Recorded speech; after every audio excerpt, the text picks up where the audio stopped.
ৰাজ্য চৌদিশে উপহাৰ কুপনৰ খেলা এতিয়া জোৱা খেলত পৰিণত হ'বলৈ ধৰিছে। ৰাইজক প্ৰলোভন দেখুৱাই ঠগিছে একাংশ পৰিচালনা সমিতিয়ে। এইবাৰ উপহাৰ কুপন খেল পৰিচালনা সমিতিৰ সভাপতি পৰিছে আৰক্ষীৰ জালত।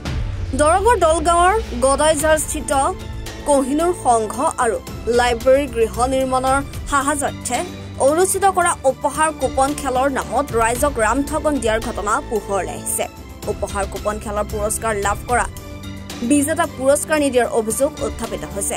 উক্ত উপহাৰ কুপন খেলৰ প্ৰথম পুৰস্কাৰ হিচাপে দিয়া এখন 4চকীয়া বাহন লাভ কৰিছিল ওৰাঙৰ এগৰাকী যুৱতীয়ে।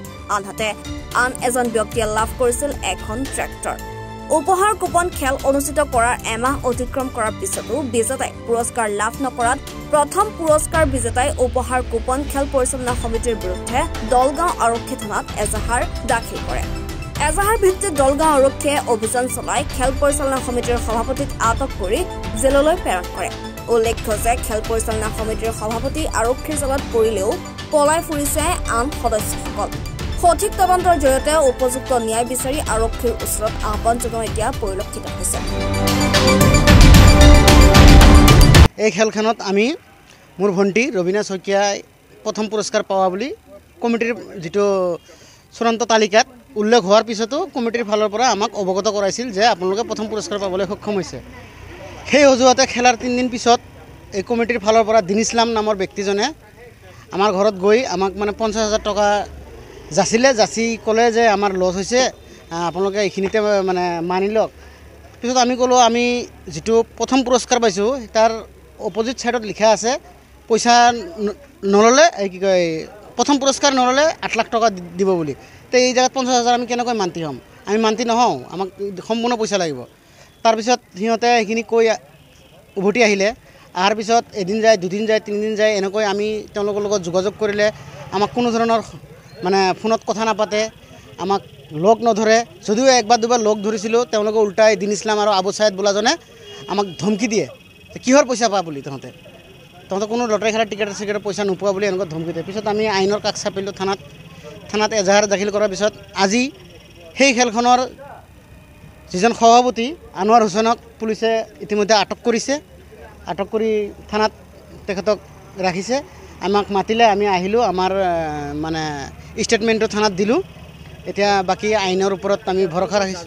আমি জনামতে এই খেলখন সম্পূৰ্ণ অবৈধভাৱে হৈছে। এই খেলখনৰ কোনো যিটো পাৰ্মিশ্যন ল'ব লাগে পাৰ্মিশ্যন নাই। খেলৰ নামত যিটো একাউণ্ট বনাব লাগে সেনেকুৱা ধৰণৰ কোনো একাউণ্ট নাই।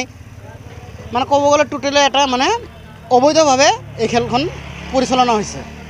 এতিয়া আমি এটাই দাবী কৰোঁ, আমাৰ যিজন প্ৰথম পুৰস্কাৰ পোৱা ব্যক্তি মোৰ ভণ্টিক হয় যিটো উল্লেখ আছিল 8 লাখ টকাটো আমাক দিব লাগে, নহ'লে আমাক গাড়ীটো আমাক দিব লাগে। আৰু আমি জনামতে এওঁলোকে কোনো এজন ব্যক্তিকে এই পুৰস্কাৰসমূহ দিয়া নাই। এতিয়া নিদি তেওঁলোকে কোনো ধৰণৰ কাৰ্যালয় নাই, পলাই ফুৰিছে।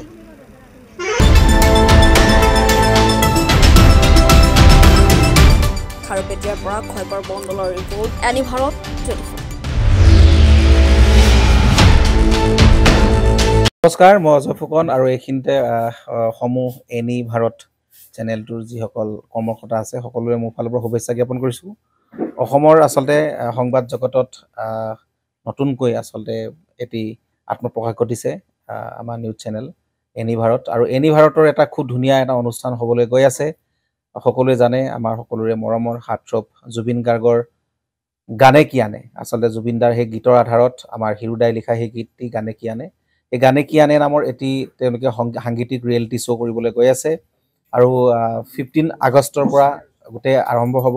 প্ৰথম অডিশ্যন অসমৰ ধেমাজি জিলাত আৰম্ভ কৰিব।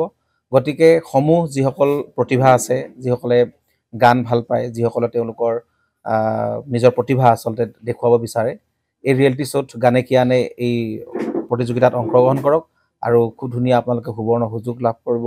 লগতে ইয়াতে পুৰস্কাৰ আছেই, বিভিন্ন ধৰণৰ উপহাৰো আপোনালোকে লাভ কৰিব।